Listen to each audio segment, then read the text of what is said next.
मुसलमान जो होता है ना, मुसलमान वो लवारस नहीं होता, वो वारस वाला होता है। उसका रब हर वक्त अपनी रहमत से उसकी हिफाजत करता है। मुसलमान हर वक्त नबी पाक अलैहिस्सलाम के निगाह करम में रहता है। इसे कमज़ोर बातें नहीं करनी चाहिए कि मेरे को पीछे चढ़ गया तो पता नहीं क्या हो जाएगा, बरादरी मुखालफ हो गई तो पता नहीं क्या हो जाएगा, सच बोल दूंगा तो लोग पता नहीं मुझे मार देंगे। ऐसा हो नहीं सकता। छुरी हज़रत इब्राहीम चलाए भी ना तो हज़रत इस्माइल के हलक पे चलना उसने तब भी है जब अल्लाह हुक्म करेगा, तो अल्लाह की हिकमत होगी।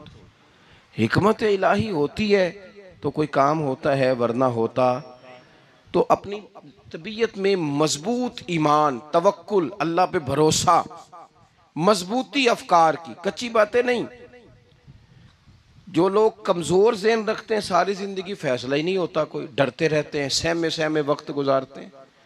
अपने आप को फिक्री, ये जो ईमान होता है ये बंदे को ताकतवर करता है, बंदा मजबूत हो जाता है। मुझे बताइए ना, जब ईमान पक्का हो कि रोज़ी देने वाला अल्लाह है, तो फिर बंदा किसी मालदार आदमी के पीछे कभी भागता है, कभी किसी बड़े आदमी से डरता है?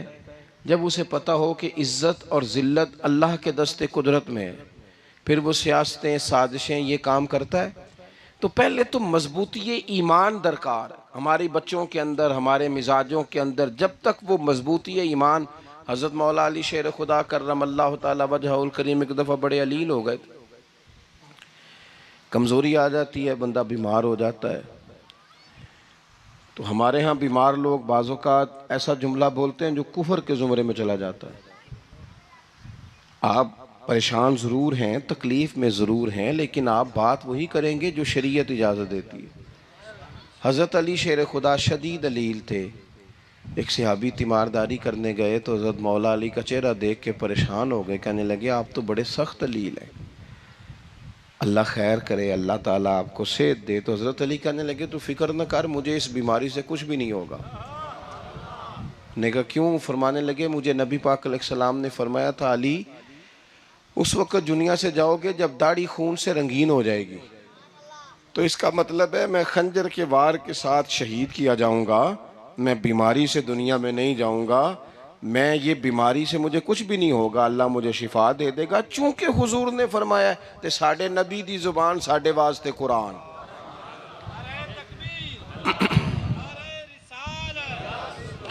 तो सबसे पहले तो अपने ईमान के अंदर, तवक्कुल के अंदर मजबूती पैदा करें। मुसलमान देखो ना, नमाज पढ़ने से रोज़ी में बरकत होती है कि नहीं? वैसे जो चुप है उनकी भी होती है कि नहीं? नमाज पढ़ने से रोज़ी में बरकत है, तो फिर इसका मतलब ये है कि जब टाइम आए ना नमाज का, तो गाहक जितने मर्जी खड़े हों फिर दुकान बंद करनी चाहिए, फिर नमाज पढ़नी चाहिए, क्योंकि रोज़ी तो अल्लाह ने देनी है, गाहकों ने तो देनी। तो सबसे पहले ज़रूरी है मजबूती ईमान। मेरी तरफ देखें जी, आप वीडियो ज़रूर बनाएं पर मेरी तरफ भी तो देखें ना जी, अल्लाह आपको खुश रखे। मोबाइल अल्लाह तो महंगे महंगे देवे, पर सारी दिहाड़ी ये काम तरी ना करूँ। आप बनाएं ज़रूर, मैं वीडियो बनाने से मना नहीं करता, सारे बनाएं बेशक, पर देखें मेरी तरफ, मेरी बात पर गौर करें। दोस्तों, मजबूती ईमान, तवक्कुल, अल्लाह की ज़ात पर भरोसा। आप कभी मैदान करबला का पूरा नक्शा अपने सामने रखें ना, पूरा नक्शा। दो चीज़ें हैं, इमाम हुसैन को नज़र आ रहा है अब शहादत हो जाएगी, इतनी बड़ी फ़ौज आई है, खुदा की हिकमत के तकाजे समझ में आ रहे हैं, हालात क्या होंगे समझ आ रही, पर एक लम्हे के लिए भी उनका तवक्कुल कमज़ोर नहीं हुआ। अपने रब पर जो मजबूत भरोसा है, मजबूत। सैयदा तैयबा ताहिरा हज़रत फ़ातिमा ज़हरा रज़ी अल्लाह ताला अन्हा ना ऊँट के बालों की बनी हुई चादर ओढ़ कर चक्की पीस रही थी। यहाँ बीबियाँ बड़ा रोती हैं, गरीबी बड़ी है, बड़ी गरीबी है। हालांकि अब कौन बंदा पेबंद वाले कपड़े पहनता है जी, दौर ही गुजर गया। अब तो बड़ी मुश्किल से वो लोग मिलते हैं जो जूता टूट जाए तो गांठ के पहने, वरना तो नए जूते आ जाते हैं। हजरत सैयदा पाक ऊंट के बालों की बनी हुई चादर ओढ़ के चक्की पीस रही थी। तो नबी पाक सल्लल्लाहु अलैहि वसल्लम ने देखा, आंखों में आंसू जरूर आए, पर महबूब ने फरमाया, फातिमा दुनिया में थोड़ी सी तकलीफ बर्दाश्त करो, क़यामत की सारी इज्जतें अल्लाह आपको ही अता फरमाएगा। तो तवक्कुल की मजबूती, अल्लाह की ज़ात पर भरोसा, अपने रब करीम के साथ उम्मीदों का वाबस्ता करना, इससे मजबूती आएगी। दूसरा फरमाया, वामिलुस सालिहात, बेहतरीन अमल किया जाए, जिंदगी में नेक अमाल किए जाए, वक्त ज़ाया ना किया जाए। हर वक्त कोई ना कोई काम बंदा करता रहे। यहाँ बहुत सारे लोग हैं जिनको लोग नेक कहना शुरू कर देते हैं ना, वो समझ लेते हैं शायद हम सच्ची मुची नेक हैं। लोग जो कहते हैं हजरत साहब किबला, पीर साहब किबला, मैं ये तालिब इल्मों को, दोस्तों को, बल्कि अपने आप को भी कई दफ़ा कहता रहता हूँ, अपने आप को समझाता हूँ कि ये लोग तुझे कह रहे हैं हजरत साहब, ये तो रात को तो अपने आप से पूछना, अपने रब से पूछ। कभी मौका मिले तो अपनी गिरेबान में झांक, गौर करके तेरी कैफियत क्या है, तन्हाई में तेरा दिल अल्लाह से जुड़ता है कि नहीं, इबादत में दिल लगता है कि नहीं, खुदा का खौफ दिल में रहता है कि नहीं, गरीब की मोहब्बत, अजीजों कुर्बत वालों का एहसास तबीयत में मौजूद रहता है कि नहीं। वैसे तो मेरा मतलब है, लोग कह देते हैं हाजी साहब आप बड़े सखी हैं, तो इससे तो नहीं ना बंदे ने सखी होना। सखी तो तब होना है जब अल्लाह की बारगाह में मकबूल होगा। आमाले सालेहा, नेक काम, और वो करता रहे बंदा, कोई भी काम उसे नेकी का मिल जाए ना। देखो नबी पाक सल्लल्लाहु ताला अलैहि वसल्लम ने फरमाया, नेकी को कभी हकीर नहीं समझना, कभी हिकारत से नहीं नेकी करनी कि ये बड़ी छोटी है तो मैं इसको करूँ। अब फरमाया कभी हकीर ना समझना, नेकी का काम जो भी मिले कर देना। फरमाया अगर भाई से मुस्कुरा के मिलोगे भी ना, तो इस पर भी अल्लाह तुम्हें सदके का सवाब अता करेगा। हम तो उस दिन से के मानने वाले हैं जो कहते हैं तू गली से रोड़ा उठा दे, कांटा उठा दे, किसी की तकलीफ दूर कर दे, किसी इस पर गुंजाइश कर दे, किसी के लिए आसानी कर दे, जो भी खैर का काम मुयस्सर आए पूरे दिन में उसे छोड़े नहीं।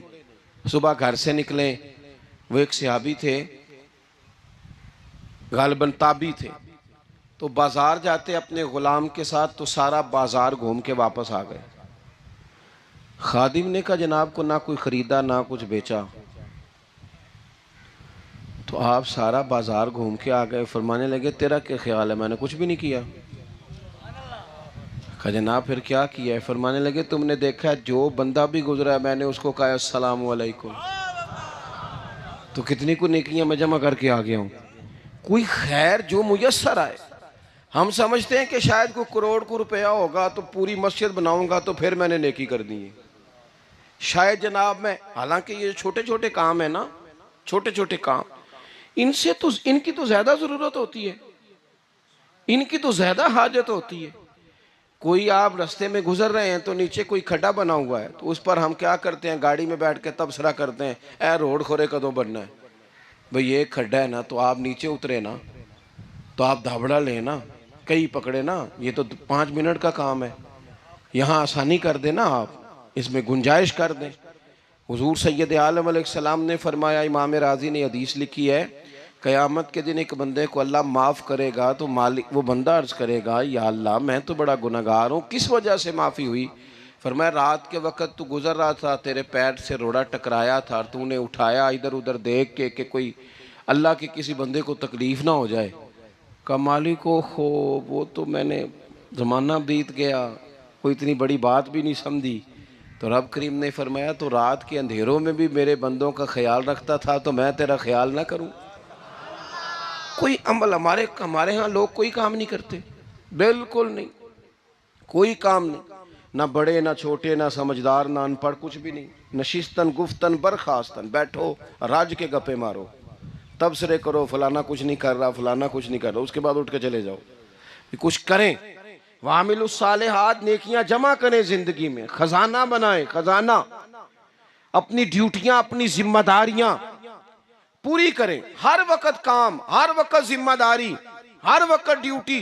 देखिए ना इमाम हसन और हुसैन, इनकी आप कभी जिंदगी का मुताला करें, फर्ज नमाज के अलावा 100 रकत नमाज नफल रोज पढ़नी है, पता करना है गरीब कहाँ कहाँ हैं, उनका ख्याल रखना है, और नीरे पैसे नहीं देने। हमारे यहाँ लोग गरीबों को पैसे ज़रूर देते हैं, इज्जत नहीं देते। उनको 4 पैसे की मदद ज़रूर कर देते हैं, पर इज़्ज़त नफ्स का ख्याल नहीं रखते। इमाम ज़ैनुल आबिदीन रदी अल्लाह ताला अन्हु फरमाते हैं, गुज़र रहे थे, आप देखें ना, इमाम गज़ाली हदीस लाए हैं कि बंदा और कुछ ना करे, किसी मोमिन का दिल राज़ी कर दे तो अल्लाह 60 साल की नफली इबादत का सवाब अता करता है।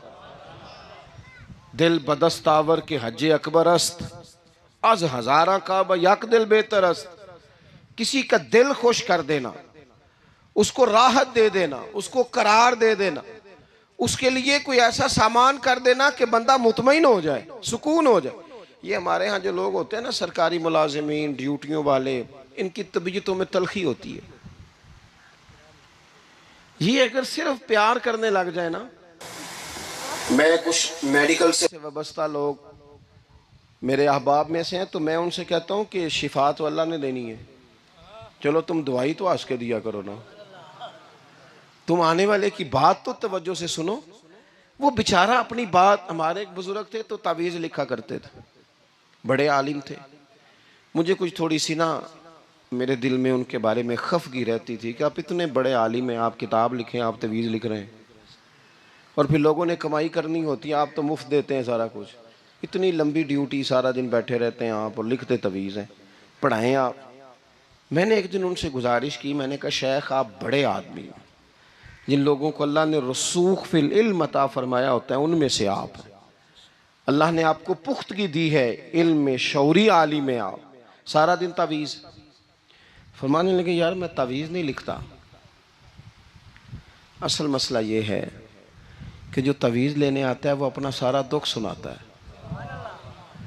तो मैं तावीज़ नहीं लिखता, मैं ना बस लोगों के कलेजे ठंडे करता हूँ। मैं किसी का, अब तो बच्चों के पास टाइम ही नहीं, वो तो अब्बा का दुख नहीं सुनते, बिल्कुल नहीं।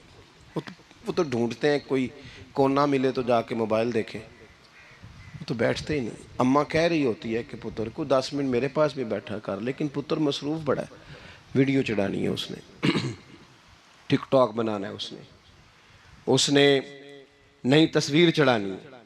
हम उलझ गए। ये चीज़ें इंसान को नफसियाती तौर पर कमज़ोर कर देती हैं। जो लोग ज़्यादा ये काम करते हैं उनके हाफ़ज़े कमज़ोर हो जाते हैं, वो उलझ जाते हैं, उन्हें पता नहीं होता रात मैंने क्या कहा था, सुबह मैं क्या कह रहा हूँ।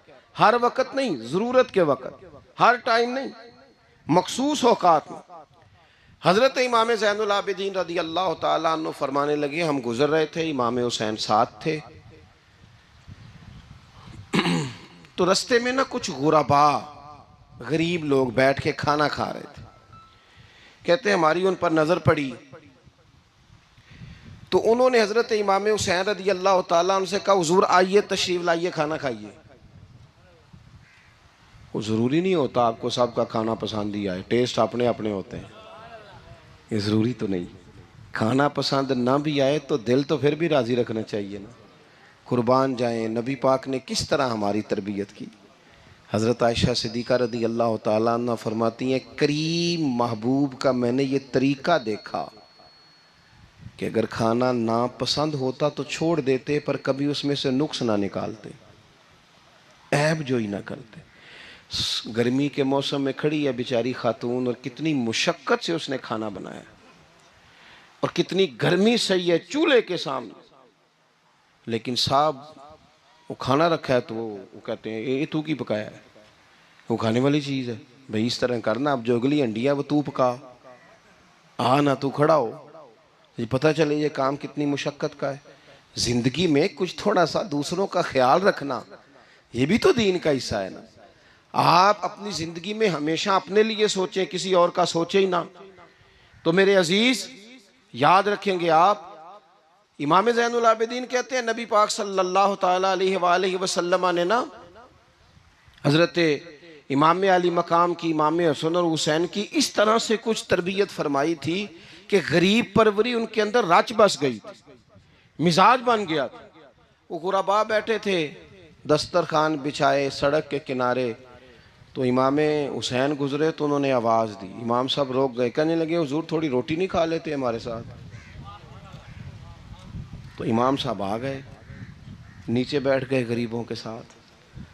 कोई जुर्रत करे ना, चलो चलो अमीरों ने तो गरीबों के साथ बैठने की जुर्रत नहीं करनी, कोई पीर ही बैठ जाए गरीबों के साथ, वही मेहरबानी कर दे कि मैं पीर साहब हूँ, किबला हूँ, तो मैं ही चलो लंगर खा लूँ मुरीदों के साथ बैठ के। हमारी तो महफिलों में भी ना जी, नात खानों का, मौलवियों का, दूसरों का खाना और होता है, और गरीब आदमी को शापर में चावल डाल के देते हैं और साथ उसे कहते हैं ये लंगर शरीफ है। भाई अगर ये शरीफ है, तबर्रक है, तो ये पीर साहब नू नहीं सी लंघदा, अड़ता है गले में लंगर उनको। ये लंगर शरीफ जो है ये नात खां को भी तो गुजरना, तबर्रक है कि नहीं? हाँ ना तो करो ना। तो जी ज्यादा तबर्रक वाली शै वे वो पीरा भी तो खानी चाहिए ना, नात खां को भी। उसके लिए लहदा से मुर्ग मुसल्लम आला खाने। मैं अक्सर दोस्तों से कहता हूँ चलो मिलाद शरीफ पे ही सही सबके लिए अच्छा खाना पकाओ। चलो जिस गरीबों के बच्चों को बेचारों को सारा साल वो बोटियों के लिए लड़ते हैं, तुम मिलाद भी अच्छी रोटी पका दो, तो बच्चा जब खाएगा ना बहुत सारियां बोटियां और चावल, और अपने अब्बा से पूछेगा कि अब्बा जी आज की गल है, बड़ा गोश्त पे लब्ध है। तो हो सकता है गरीब बाप रो ही पड़े और उसे कहे पुत्र तो आज राज राज के खाज साढ़े नबी पाक दा मिलाद शरीफ है।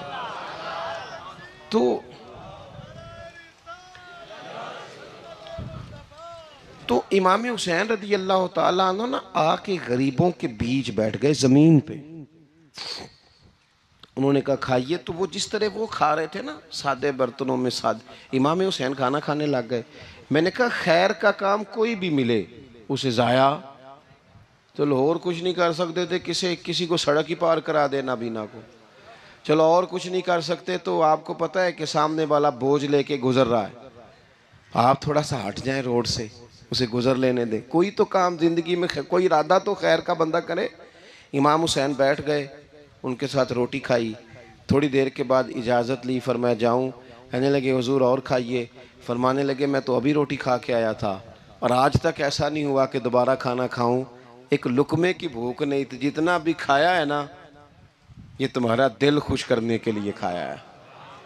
गुरबा मसाकिन की व आमिलुस सालिहात, ईमानदार बंदा ईमानदारों जैसे काम करता ही अच्छा लगता है।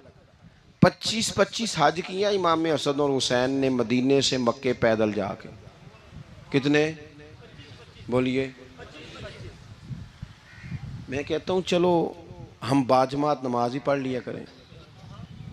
चलें, हुजूर सल्लल्लाहु अलैहि वसल्लम ने फरमाया फजर की नमाज पढ़ के बैठ जाओ, इशराक चाश तक अल्लाह का जिक्र करो, 2 नफल इशराक के 2 चाश्त के पढ़ लो, अल्लाह 2 हज और 2 उम्रे का सवाब अता कर देगा। मुश्किल काम तो नहीं है। मुश्किल तुसा हाँ ही नहीं की थे, ये मुश्किल है। वैसे ये कि आँख खुल जाए तो 25-30 मिनट 40 मिनट मोबाइल पे गुजर जाए वो तो सौखा है, ये मुश्किल है। दोस्तों नेक आमाल उन पर कोशिश, अहले बैत ने हमें सबक ये पढ़ाया है, हुजूर के असहाब ने हमें सबक ये पढ़ाया। तीसरी बात फरमाया वातवासो बिल हक।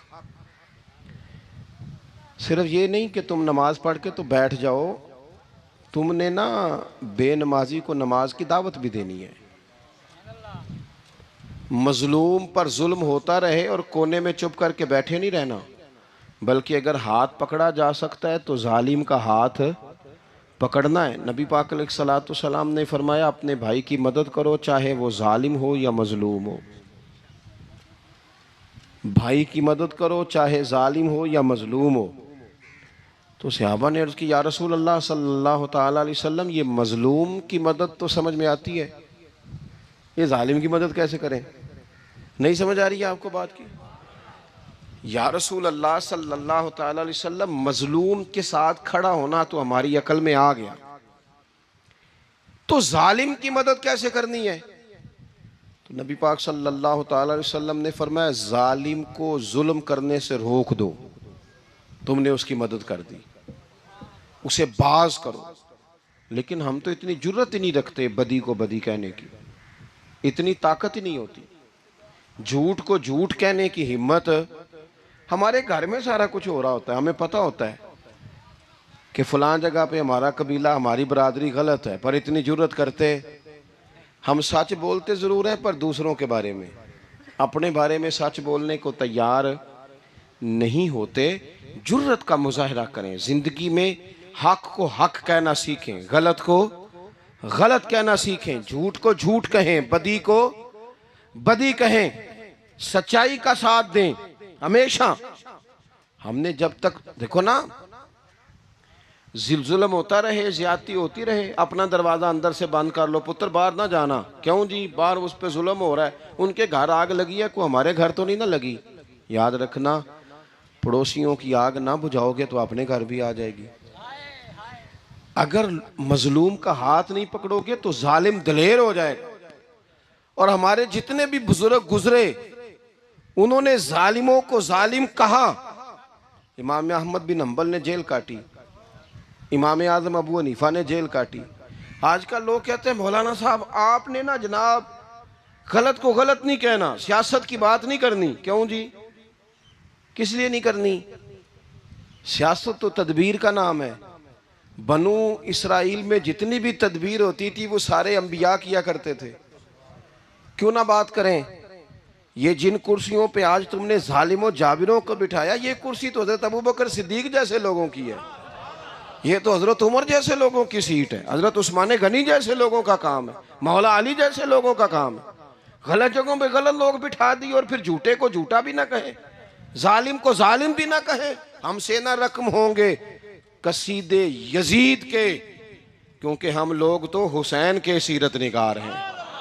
ये क्या बात हुई? आप सच्ची बात ही ना करें, कलीमा हक कहें हमेशा, खरी बात कहें सच्ची, गरचे अपना नुकसान हो, हक के साथ खड़े होना सीखें। वतवासो बिल हक, सारी आसानी थी। इमाम हुसैन को कोई मसला नहीं था, आराम से बैठे थे। आज कितने मौजों में बैठे हैं, पीर साहिबान, मौलवी साहिबान, खतीब साहिबान, सियासतदान, वडेरे, मौज लगी हुई है। किसी को कुछ नहीं कहना, कुछ कहेंगे तो फिर बंदे मुखालफत करेंगे। तो इमाम हुसैन मस्जिद नबी में जुम्मा पढ़ाते थे, चुप करके बैठे रहते। हुजूर सैयद आलम अलैहिस्सलाम के मज़ार अनवर के पास बैठे थे, बैठे रहते। लेकिन इमाम हुसैन ने फरमाया जालिम हुक्मरान बने तो वो कौमों को तकलीफ देते हैं, वो मिली नुकसान करते हैं, वो उम्मत का चेहरा मोहरा बिगाड़ के रख देते हैं। लिहाजा खड़े होना पड़ता है, कलिमा हक कहना पड़ता है, इलाए कलिमतुल हक के लिए निकलना पड़ता है। आप अपनी जिंदगी के अंदर सच्ची बात करना सीखें। इलेक्शन के दिन आ गए, मेरे एक बड़े मोहब्बत वाले साथी थे, वो आ गए वोट के लिए। वैसे भी ये जो बीमारी हमारे मुल्क में ना जी, हमारे यहाँ हुक्मरान बाज़ों का कहते हैं ओए हो जी जमहूरियत बड़ी ज़रूरी है। वो भी किस मुसीबत का नाम है जमहूरियत? इकबाल तो कहते हैं कि ये वो चीज़ है कि जो जिसमें पता ही कोई नहीं होता, पढ़े लिखे अनपढ़ का, छोटे और बड़े का, सियाने और बेवकूफ़ का। जमहूरियत वो तर्ज हुकूमत है कि जिसमें बंदों को गिना करते हैं, तोला नहीं करते। किस तुम क्या रागल आप रहते हो हर वक्त? कौम को उसका हक मिलना चाहिए, गरीब की मदद होनी चाहिए, इंसाफ मिलना चाहिए। बाकी ये तुम्हारी कहानियाँ हैं डिक्टेटरशिप और जमहूरियत, और हमें तुम्हारी समझ भी नहीं आती। हर डिक्टेटर के साथ होते हो, बातें जमहूरियत की करते हो, जहाँ तुम्हारा दिल करता खड़े रहते हो। हमें तो कोई उससे गरज नहीं, काम होना चाहिए। बल्कि जो लोग कुव्वत नाफजा रखते हैं उन्हें समझना चाहिए कि मुल्क की भाग दौड़ हमेशा मजबूत हाथों में रहे और वो इस तरह का निज़ाम वज़ा करें, मिल बैठे सारे इदारे कि गरीब की सुनी जाए। वो मुझे बड़ी अच्छी तरह याद है, जब वो एक हुकूमत ख़त्म हुई और जो एक फ़ौजी रह के गए थे 11 साल, उनकी हुकूमत आई तो मैं बाहर निकला तो एक बुज़ुर्ग थे, वो सुबह सुबह नाश्ता बेचा करते थे हमारे इलाके में, चावल और चने बने। तो मैंने उनसे कहा बुजुर्गो पता लगा जी रात की हुकूमत बदल गई है। तो फरमान लगे पुत्र जेड़ा मर्जी भी आ जाए, मैं तो यार चौल बेच के रोटी खानी है, हमें तो इनसे गरज ही नहीं। अल्लाह जाने कौन आया कौन गया, तो खेल तमाशा बनाया हुआ है। तो झूठे को झूठा कहे। मेरे एक दोस्त हैं इलेक्शन लड़ते हैं, मुझे एक दफ़ा आके कहने लगे आपने कभी वोट नहीं डाला, इस दफ़ा ज़रूर डाले। मैंने कहा नहीं डालता मैं। कहने लगे वोट कौम की अमानत है। तो मैंने कहा अमानत किसी बेईमान को दे दूं? अमानत तो अमानतदार को दी जाती। नहीं समझे आप बात? ये सारे कहते हैं ना वोट कौम की, तो अमानत किसको देनी चाहिए? सही बताओ। चलो हुण तुसीं बोलना नहीं, बस दिल च गल रखनी, दिल च। देंदे वैसे ईमानदारा नहीं हो ना? नहीं, मैंने कहा बोलना नहीं, एवं किसी को पता ना लग जाए। देते वैसे ईमानदारों को ही हो ना? ये अपने दिल से पूछो, फैसला लो, अल्लाह से डरो। जालिम का मददगार जालिम होता है, जालिमों का मददगार जालिम होता है। वो तेरे मेरे वोट पर जीत कर जब जुल्म करेगा तो फिर कौन है जो ये दावा करेगा कि जनाब मैं जालिम का मददगार नहीं? सोचो, समझो, गौर करो। अजीज भाई, इमाम हुसैन रदी अल्लाह ताला अन्हु ने फरमाया सच को सच कहेंगे, झूठ को झूठ कहेंगे। ये नहीं हो सकता कि जनाब जुल्म होता रहे और चुप रहे। और ये सबक कहाँ से पढ़ा उन्होंने? मौला अली शेर खुदा से। हम तो अपने बच्चों को कहते हैं ना बाहर जुल्म हो रहा है, तू पुत्र तू ना बाहर जाना, हमारी नहीं लड़ाई। लेकिन जब हज़रत उस्मान गनी रदी अल्लाह ताला अन्हु पर बलवाइयों ने हमला किया ना, तो चूँकि हज़रत उस्मान गनी खालू थे इमाम हसन और हुसैन के, हज़रत उस्मान खालू हैं, सगे खालू हैं, तो हज़रत मौला अली शेर खुदा ने ये नहीं कहा कि पुत्र इतने बंदे आ गए हैं, तलवारें हैं, मुआसरा है, बाहर ना निकलना। बल्कि हज़रत मौला अली ने ख़ुद अपने दोनों बेटों को तलवारें पकड़ाईं और हज़रत उस्मान गनी के दरवाज़े पे खड़ा करके कहा पुत्र ख्याल रखना तुम्हारे होते हुए कोई भी शख्स हज़रत उस्मान गनी का दरवाज़ा ना क्रॉस कर पाए। खुद अपने बच्चों को हर जंग में हज़रत अली साथ लेके जाते थे। हम तो बच्चों को दिलेरी सिखाते ही नहीं, बुज़दिल।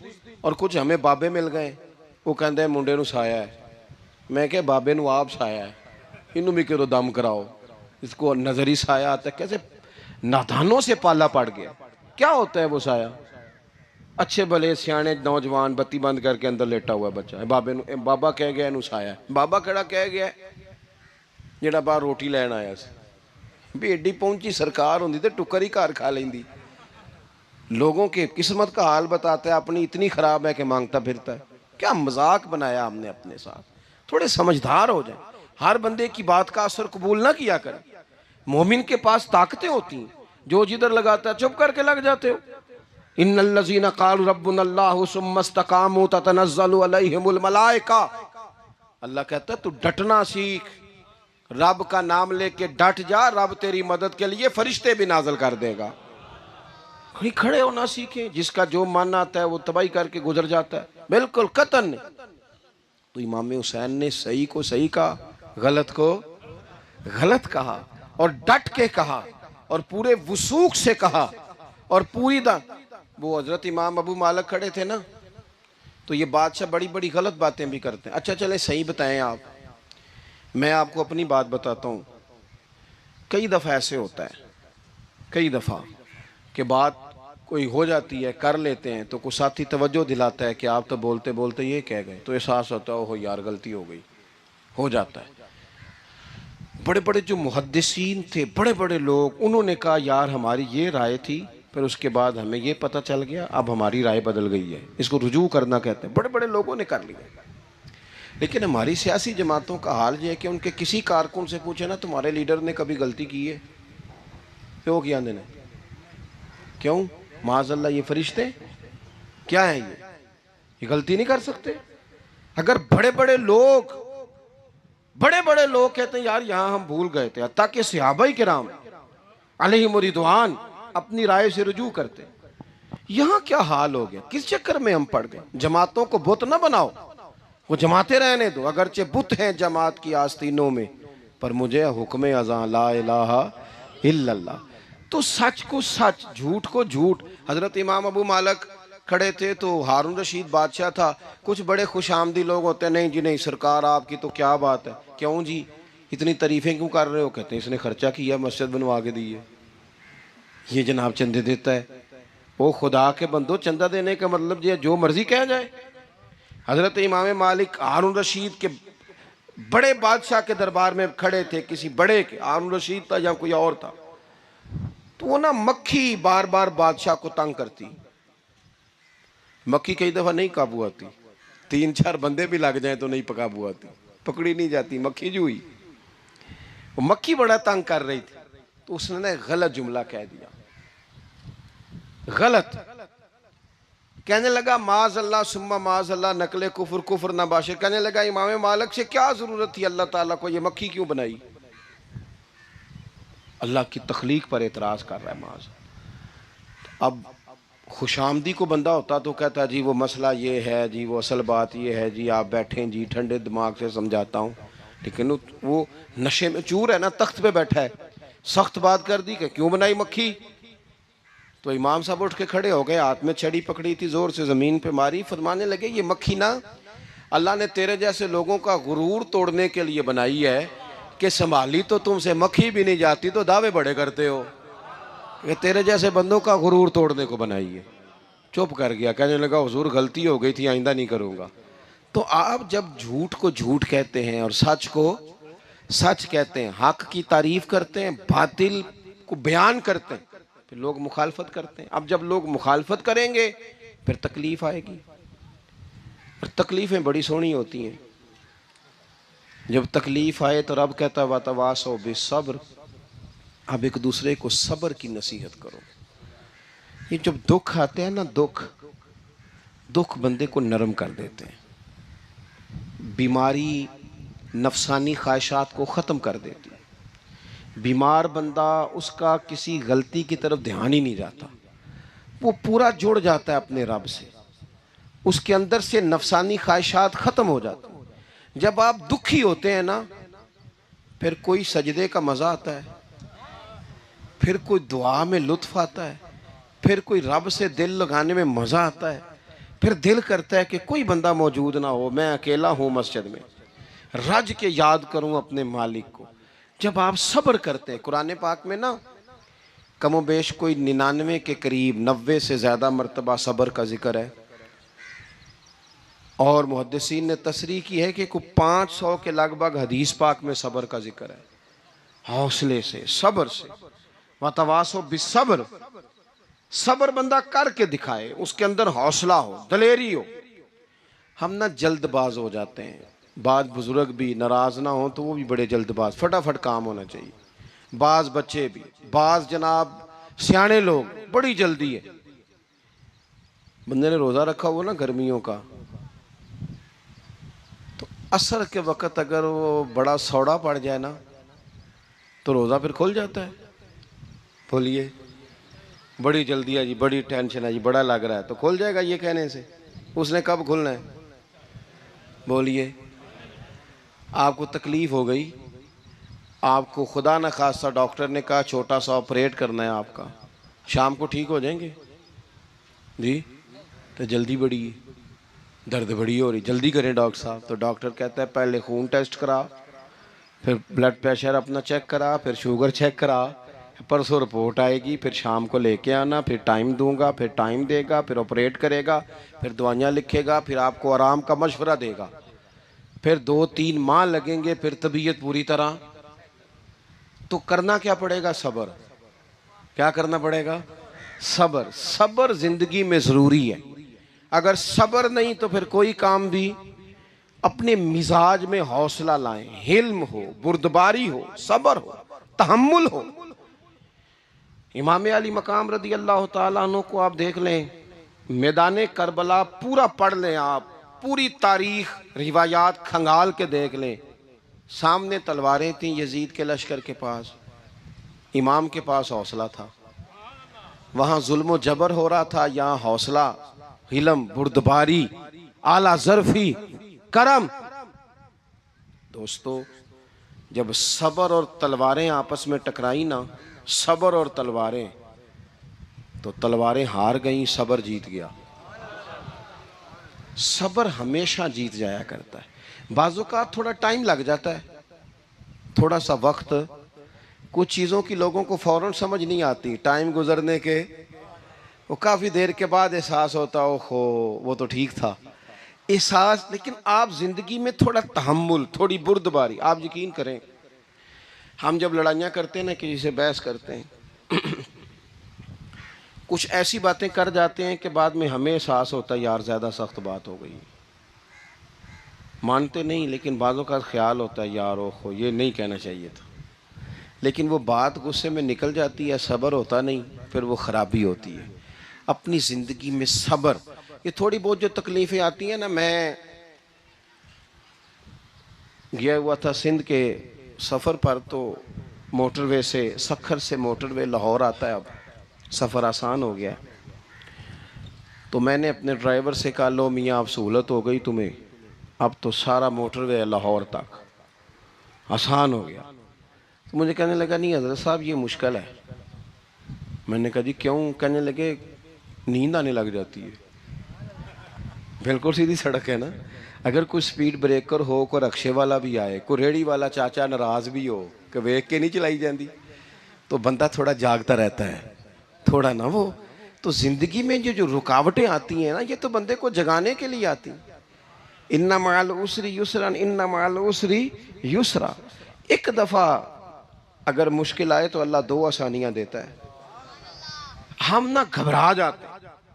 ये दुख तो बड़े प्यारे होते हैं, ये तो बड़े नफ़ा बख्श होते हैं, ये तो फ़ायदा करते हैं बंदे का।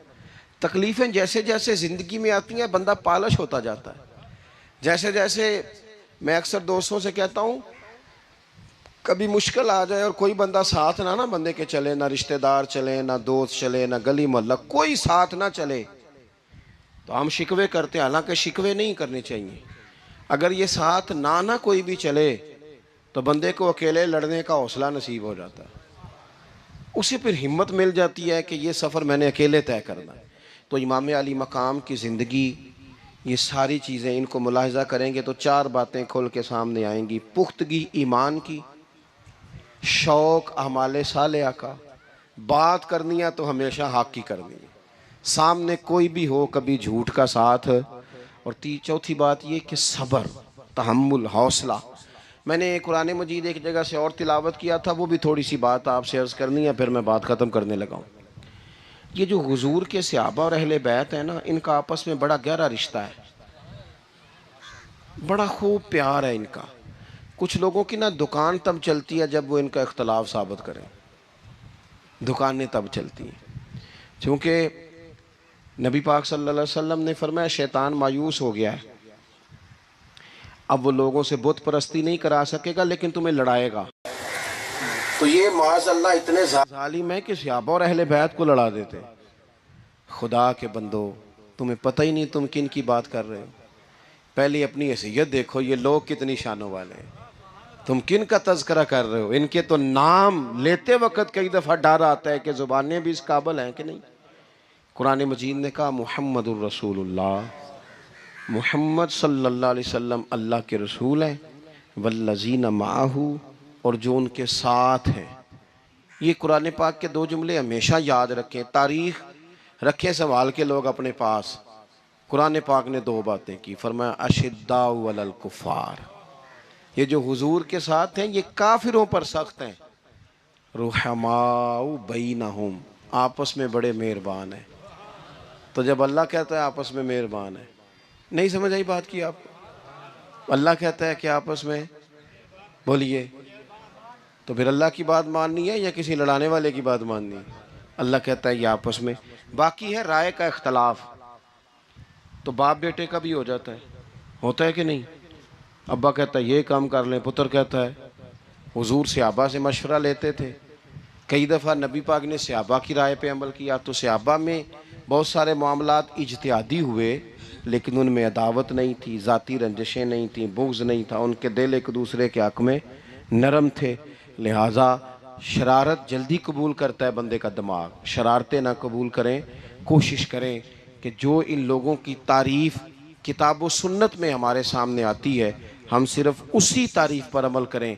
एक बात सिर्फ सुन लें और मैं अपनी बात को समेटूँ, आपको लुत्फ़ आएगा। तमाम सहाबा हुजूर के गिर्द बैठे थे, और जहाँ सब लोग बैठे थे वहाँ जगह ज़रा कम थी।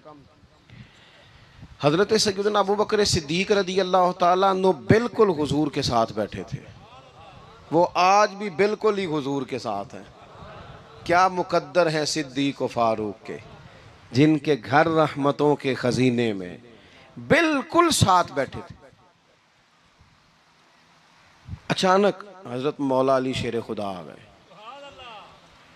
कोई से अभी भी उठकर जगह दे देता और सारे देना भी चाह रहे थे, लेकिन हजरत मौला अली जैसे ही आए ना, सबसे पहले हजरत सिद्दीक अकबर उठे और बाजू थाम के आगे जाके बढ़ के मौला अली का बाजू थाम के हुजूर के करीब ला के बिठाया, खुद जरा साइड पे होकर बैठ गए। अब ये हुजूर के सामने सारा कुछ हो रहा है तो बोलना किसने था? किसी को जरूरत ही नहीं होती थी महबूब के सामने कोई तबसरा करे, कोई कर ही नहीं सकता था, किसी को जरूरत ही नहीं थी। कोई ना बोला, खुद रसूल करीम बोले और हुजूर फरमाने लग गया, देखा तुमने मेरे अबू बकर ने क्या किया है। और फिर हुजूर ने जो जुमले कहे वो याद रखने वाले हैं। शेख इस्माइल हक्की ने इसको लिखा है। नबी करीम फरमाने लगे, इज्जत वाला ही किसी को इज्जत दिया करता है, फजल वाले लोग ही दूसरे का फजल समझा करते हैं। तो ये तो साहिब बेइज्जत लोग थे, ये तो एक दूसरे को इज्जतें देते थे। तुम कौन हो जो इज्जतें उतार रहे हो? तुम कौन हो जो इस तरह का लहजा इख्तियार किए हुए हो? तो इन लोगों का आपस में गहरा ताल्लुक, रब, प्यार, मोहब्बतें, खुलूस वारफ्तगियाँ।